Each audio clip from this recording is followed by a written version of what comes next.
읽기의 소연 이서야. 오늘은 이 책들 읽어봤어라는 컨텐츠로 찾아왔어. 이 책들 읽어봤어라는 컨텐츠는 우리가 정한 주제나 테마에 맞는 책들을 가져와서 함께 이야기를 나눠보는 컨텐츠야. 조금 더 편한 분위기에서 진행하기 위해서 형어를 쓰고 있어. 양해 부탁할게. 오늘은 중고등학생 때 우리가 읽었던 책들과 생기부를 참고해서 책들에 대해서 이야기해보려고 해. 그럼 함께 영상 보러 갈까? 촬영을 하기 전에 우리는 중고등학생 때 읽었던 책 목록을 한번 공유를 해봤어. 사실 나는 책을 많이 읽는 학생은 아니었어가지고 그래서 그런지 언니랑 같이 공통으로 읽은 책이 별로 없더라고. 그래서 하는 수 없이 그래서 그런 부분 얘기는 조금 줄어들 것 같고, 중학생 때 내가 책을 읽었던 경향을 살펴보면 나는 주로 제목에 끌려서 책을 사기도 했었고, 만약에 책을 재미있게 읽었으면 그 작가의 다른 작품을 찾아서 읽었던 것 같아. 그래서 대표적으로 이런 기억 전달자를 읽고 파랑 채집가라는 책을 샀어. 그리고 이 책은 SF인데 내가 SF를 그때 당시 조금 읽었더라고. 그리고 고등학생 때는 친구들이나 선생님의 추천을 따라서 책을 사기도 했어. 그래서 수업에 연관된 책을 사기도 했는데, 생기부를 보면 키싱 마이 라이프를 읽고 한편 독서록 쓰기, 서평 쓰기, 독서 신문 만들기 활동을 하였다라고 이렇게 나와 있어. 저는 주로 이렇게 좀 수업과 연계된 책을 조금 읽으려고 했던 것 같아, 그나마. 나는 생기부를 한번 훑어보고 내 기억 속에 남아있는 책들을 봤을 때 좀 공통적인 책들이 있었어. 그 책들이 어느 날 내가 죽었습니다, 썸머타임, 리버보이, 콜너플이라는 책들이었는데 이 책들이 좀 내용의 결이 조금 비슷해. 왜냐면 대부분의 이 책들이 죽고 싶은, 살기 싫은 주인공들이 어떤 사건이나 계기를 통해서 살고 싶은 이유를 찾아가는 소설이거든. 그래서 이런 소설을 나도 왜 읽었었냐면, 뭔가 이 시기에 내가 그런 고민을 했었기 때문에 읽었던 것 같아. 나도 이 시기에 별로 살고 싶은 욕망이 크지는 않았었거든. 그냥 마치 죽을 수는 없으니까 사는 느낌이었달까? 근데 주인공들이 다시 살아가려고 하는 그런 모습들을 보면서 나도 다시 살아야겠구나 어떻게 살아야겠구나 이런 목표들이 조금씩 생겼던 것 같고, 그리고 최근에 이 책들의 결과 비슷한 책을 읽어봤어. 벽돌책 챌린지 때 읽었던 책인데 내가 죽기 일주일 전이라는 책이거든. 근데 이 책을 읽고 났을 때 내가 고등학생 때랑 많이 달라졌다 이런 걸 느낄 수 있었어. 왜냐면 고등학생 때는 이런 책들을 읽으면 슬프기는 했거든. 근데 그 슬픔이 뭔가 그 주인공들의 아픔에 공감이 가서 오는 슬픔이었다면, 이번에 읽었을 때는 그 주인공이 너무 안타까운 거야. 안쓰럽고. 그래서 위로해주고 싶은 그런 슬픔이었거든. 그래서 내가 좀 많이 달라졌구나 이런 걸 알 수 있었던 것 같아. 중고등학교 때 읽었던 재밌었던 책이나 아니면 좋아했던 작가가 있어? 난 아까 말했던 로이스 로리도 좋아했고, 마거릿 피터슨 헤딕스도 굉장히 좋아했어. 그 작가의 작품 중에서 이중인격이라는 소설을 먼저 읽게 되었는데 되게 기발한 소재로 그 당시 나는 느꼈던 것 같아. 그 책 내용을 조금 말해보자면, 배선이는 어느 날 갑자기 엄마 아빠랑 떨어져서 갑자기 낯선 도시에 한 아주머니에게 맡겨지고, 근데 그 사람들을 처음 보는데 근데 배선이를 모두가 알아보는 거야. 근데 배선이라고 부르지 않고 모두 엘리자베스라고 말을 해. 알고 보니까 배선이가 태어나기 전에 엘리자베스라는 언니가 있었던 거야. 근데 그만 언니가 안타깝게도 죽고 말아서 부모님이 슬픈 나머지 그 배선이를 복제인간으로 다시 태어나게 한 거지.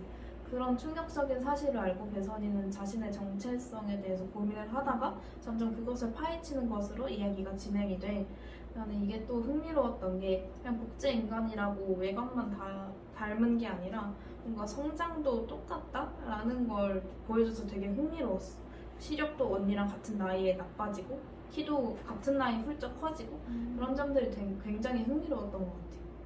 그리고 고3 때 재밌게 읽었던 책은 달과 6펜스인데, 그거는 찰스 스트릭랜드라는 사람이 나와. 그 사람은 은행원에다 가장이었는데 갑자기 그런 안정적인 직장을 다 때려치고 사회가 인정하는 그런 안정적인 가족 형태를 벗어나서 갑자기 가족들한테 말도 없이 떠나버린 거야. 왜냐하면 미술을 하고 싶어서. 화가가 꿈이었던 거야. 그래서 그 꿈을 이루려고 왜 가족을 버리지? 근데 그게 너무 매정하게 그렇게 묘사가 돼서 이 사람을 왠지 이해할 수 없을 것 같다라고 처음엔 생각을 했는데 소설을 넘기다 보면 뭔가 이 사람은 정말 예술가다, 뭔가 범상치 않은 예술원을 가지고 있다 이런 걸 느낄 수 있었어.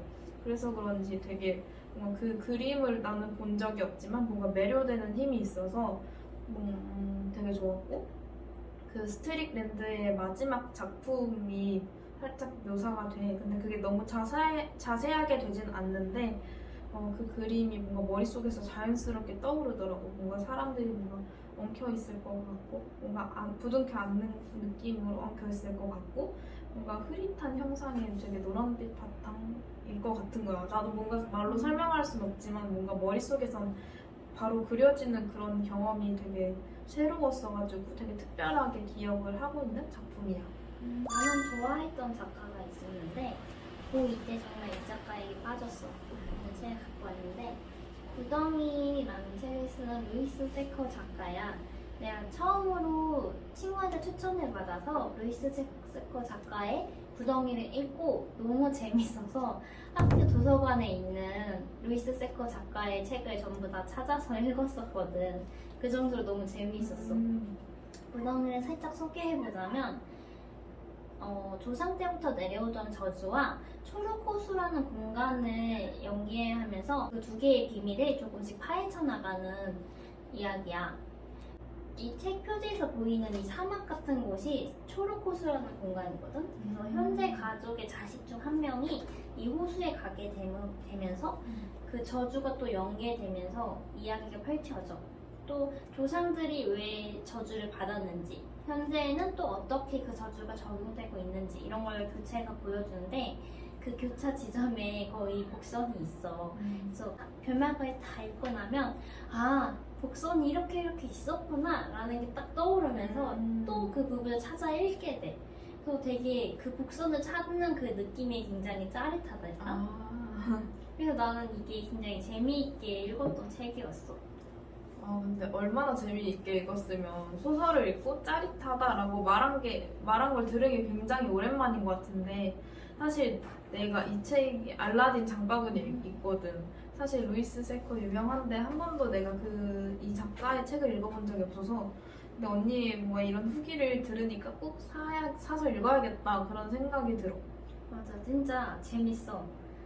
우리 도서관에는 아쉽게 책이 그렇게 많이 있진 않더라고. 한 3권인가 정도 있었는데 다른 거 읽은 게 작은 발걸음, 걔는 농담을 하지 않는다, 그리고 수상한 진흙, 이렇게 딱 3권 정도 더 있었어. 근데 그 중에서도 구덩이가 정말 최고였단다. 정말 재밌었어. 굉장히 책을 많이 읽었네. 우리가 아까 말했듯이 공통으로 읽은 책은 단 2권이었잖아. 미움받을 용기랑 82년생 김지영이었는데, 언니 미움받을 용기 내용 기억나? 나는 사실 기억이 하나도 안 나. 진짜 하나도 기억이 안 나. 나도 사실 되게 재밌게 읽었거든? 정말 재밌게 읽었어. 근데 기억이 나는 거라곤 이렇게 원형 탁자에서 사람 2명이 우리처럼 앉아가지고 철학적인 질문을 주고받는 이야기를 했다는 것밖에 기억이 안 나. 그래서 나도 읽으면서 그런 철학적인 질문에 같이 동참하면서 재미있게 읽었다라는 기억은 있는데 그 이상의 더 자세한 내용은 기억이 나지 않는 것 같아.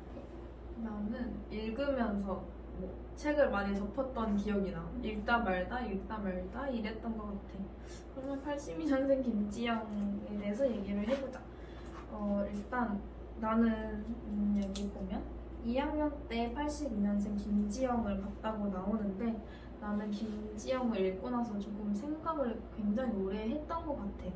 내가 고2 때니까 약 18년 정도 됐는데, 그 기간 동안 느꼈던 그런 불평등에 대해서 이게 불평등한 게 맞나? 이게 옳지 않지 않나? 이런 생각을 계속 가졌었는데 이걸 왠지 나만 의심하는 것 같고 내가 잘못 생각하는 건가? 라고 스스로 의심하는 그런 기간이 조금 있었어. 근데 그 고민들을 많이 거치고 이 책을 읽었는데 뭔가 내가 긴가민가 했던 그런 고민들이나 문제거리를 그것들이 다 문제가 맞았다라고 짚어주는 느낌이 있었어. 이렇게 김지영이라는 인물로 거리를 두고 바라보니까 정말 옳지 않은 상황이었던 거야. 성 불평등이 있었고 그런데 동시에 내가 옳지 않다고 생각한 게 맞았구나라는 걸 알게 되는 순간 또 한편으로는 씁쓸해지는 게 있더라고. 그래서 생각을 굉장히 많이 했던 것 같아. 나도 고3 때 이 책을 읽었던 걸로 기억해. 나도 이 책을 읽고 굉장히 충격을 받았었어. 왜냐면 일단 남편의 시선에서 보여지는 김지영의 모습이 조금 충격적이었던 것 같아. 왜냐면 뭔가를 하고 싶은 말이 있는데 그게 김지영 본인으로서는 못하고 살짝 빙의 된 듯이 다른 사람을 빌려서 이야기를 하잖아. 시어머니께 하고 싶었던 이야기를 자신의 어머니로 빙의가 된 듯이 말을 하고 그런 모습들을 보면서 조금 충격적이었던 것 같아. 자신이 하고 싶었던 말을 자신으로서는 못하는 이유와 그걸 남의 말을 빌려서 할 수밖에 없는 그런 상황이 좀 충격적이고 생각할 게 굉장히 많았던 책이었던 걸로 기억해. 그치. 뭔가 빙의라는 방식은 전혀 생각하지 못했거든. 김지영이 말하는 방식 중에 빙의가 있다라는 건 소설을 처음 읽으면서는 전혀 예상하지 못했기도 했고 자기 목소리를 낼 수 없었다라는 상황으로도 나는 그때 받아들여서 조금 슬펐던 기억이다. 맞아. 되게 그 당시에도 지금도 생각해 볼 지점이 많은 소설이었던 것 같아. 맞아. 그런 방식으로 우리한테 영향을 준 책에 대해서 더 얘기를 해보면 좋을 것 같아. 먼저 말을 해보자면 나는 처음에 조금 심적으로 조금 영향을 줬던 책이 있어. 언제였지?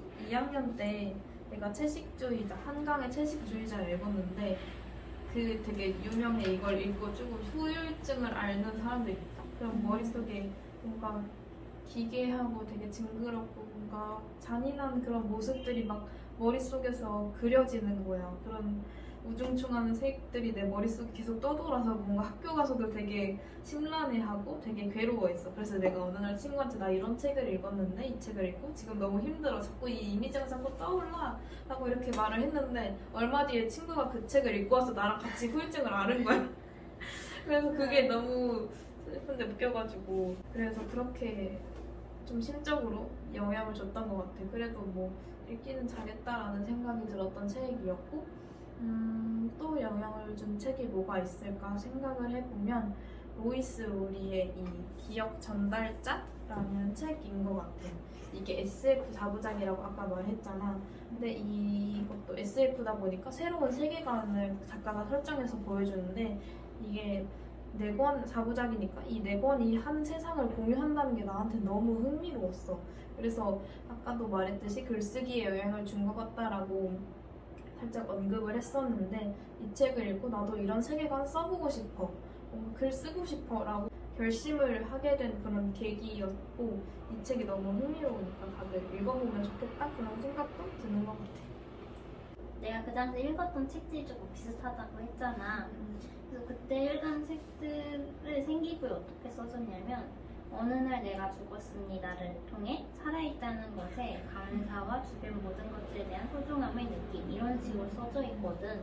정말 나는 그 책들을 읽고 조금 더 내가 살고 싶어지는 그런 방향을 찾으려고 노력했던 것 같아.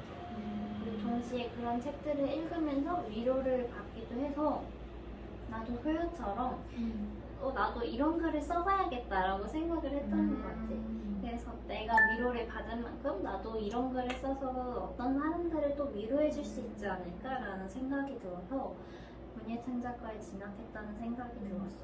맞아. 책에 재미를 느끼고 흥미를 느끼고 관심을 가지면 당연히 문예창작과에 관심을 가지게 되고 그걸 꿈꾸게 되는 것 같아. 맞아. 글도 자연스럽게 쓰게 되니까. 맞아. 그 당시 썼던 글들이 생각나서 갑자기 수치스러운데. 우리가 옛날에 읽었던 책들을 통해서 혹시 추천하고 싶은 책이 또 있을까? 나는 그런 책은 없는데요. 저자는 젠 캠벨. 이게 뭐냐면 10년간 서점에서 일했던 저자가 그 다양한 손님들을 만나. 근데 여기가 서점이 맞나 싶을 정도로 다양한 손님이 나오는데 그런 에피소드를 모은 글이야. 물론 이건 다 전부 시라고 그래서 더 놀라운 책인데 뭔가 엉뚱하기도 하고 귀엽기도 하고 엄청 내가 직원이었다면 짜증나겠다 싶은 상황들도 많이 있어. 그리고 내가 개인적으로 되게 귀엽다라고 느꼈던 부분을 한번 읽어주고 싶어. 손님, 책이 그렇게 다양하고 충실하게 갖춰져 있진 않네요. 직원, 저희 가게는 10,000권이 넘는 책을 보유하고 있는데요. 손님, 그래요? 그런데 제가 쓴 책은 안 갖다 놓으셨잖아요. 문을 박차고 나가버린다. 난 이 부분을 보고 완전 너무 빵 터져가지고 뭔가 자기가 쓴 책을 가지고 있지 않다고 이 서점이 별로다라고 말하고 문을 박차고 나가는 게 뭔가 귀여운 거야.